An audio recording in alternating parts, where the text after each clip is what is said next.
here we go with our first song. It's called Everywhere Calypso.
Too loud. We're good? Give us a thumbs up if we're right. I should have had you do that. Okay, perfect. All right, we like playing louder for school. The first song we played was a style of music called Calypso. And we're playing today steel drums. These silver instruments up here, if you haven't seen them before, they're called steel drums. They're completely made out of steel. Sometimes they're also called pan, P-A-N, and that's why our band is called Pantasia. Steel drums come from the Caribbean. A lot of people think they come from Hawaii, because Hawaii is tropical. We've also heard students who think they might come from Africa. A lot of wonderful percussion instruments come from there, but they're actually from the Caribbean island of Trinidad. Trinidad is very close to South America. It's only 7 miles away from South America, but that's where the silver instruments come from, the steel drums. We're going to play another style of music for you. Another style that comes from the Caribbean is called reggae. Probably heard reggae before. This is a reggae that you may have heard before called Don't Worry, Be Happy. Oh, yeah.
Thank you.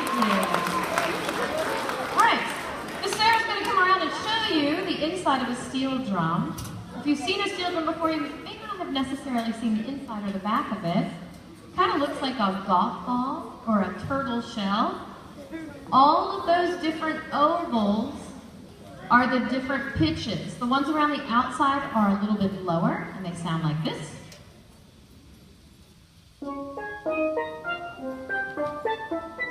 The ones on the inside are smaller, so that makes them the higher pitches.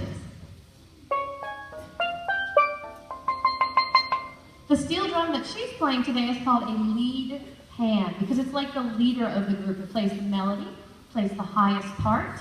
The steel band is actually kind of like an orchestra. That would be similar to the violin part in the orchestra or a soprano part in a choir or a chorus. Her drum has 32 notes on it, and it's the highest part in the steel band. It's called a lead hand because it's like the leader of the band. It plays the melody. Over here we have double seconds. Double because there's two of them. Seconds because it's the second highest part. We have our soprano. This is more like an alto part or more like a viola part, and it sounds like this.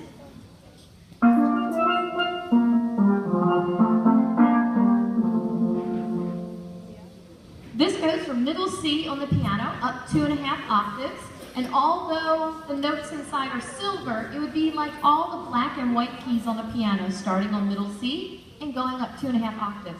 The double seconds go from the F below middle C on the bass clef and go up 2.5 octaves from there. If you ever get a chance to see a larger steel band, say a university, a college, a lot of them have steel bands, you're going to see something called cello bands that goes from here all the way down to the ground. You play 3 of them at a time. And then there's the lowest voice called the bass pans. You play 6 drums at a time, and instead of being cut off, they go from here all the way down to the ground. You march back and forth between the 6 drums to play them, and each of the notes are so big, they're this big a piece, each drum only has 3 huge notes on it.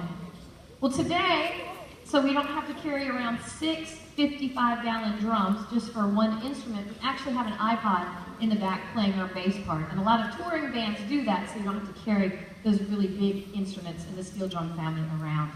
We're going to play another song for you.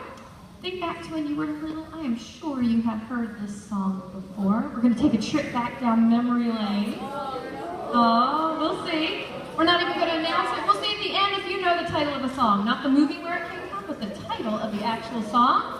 And we're playing it for you today. Oh, they're already trying to guess what we're about to play. Oh, yes! We have somebody out there with ESP. Okay, here we go. This is our next song. We're playing it for you because it's called Calypso.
Thank you.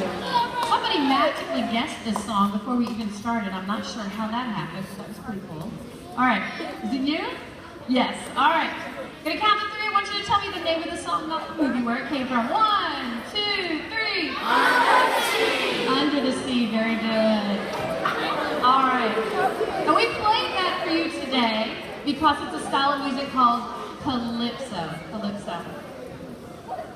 Well, I said a little bit earlier that these instruments come from the Caribbean, and specifically from the island of Trinidad. A very long time ago in Trinidad, back in the 1900s, the people on Trinidad were very big into sugarcane production. There were slaves from Africa and indentured servants that came over from China and from India.